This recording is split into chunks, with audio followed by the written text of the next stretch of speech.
हमने जुदाई और मिलाप दोनों का तजुर्बा किया। हमने दर्द और खुशी दोनों का हिस्सा पाया, क्योंकि जिंदगी दरअसल यही है। जिंदगी तूफान भी है और सूरज भी, आंसू और जिद्दोजहद भी है, और तवक्कल और शुक्र भी। जिंदगी एक बहुत बड़ी कहानी है, और इस कहानी में हर चीज हम इंसानों के लिए है। मुस्कुराहट के साथ देखने की मेरे पास बहुत सी वजूहात हैं। शुक्र अदा करने की भी बहुत सी वजूहात हैं।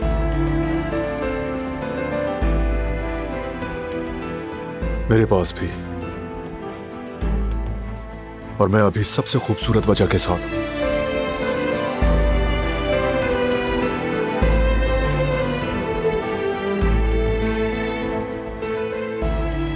तुम मेरी दुनिया हो दिलान,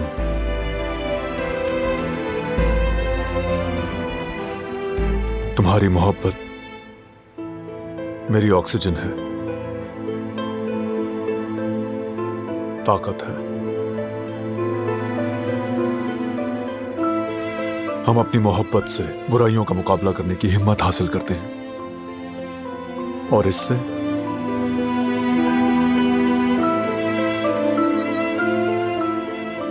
मैं तुम्हारी मौजूदगी से मुकम्मल होता हूं। तुम मेरी दौलत हो, और तुम्हारी हिफाजत के लिए मैं कुछ भी करूंगा।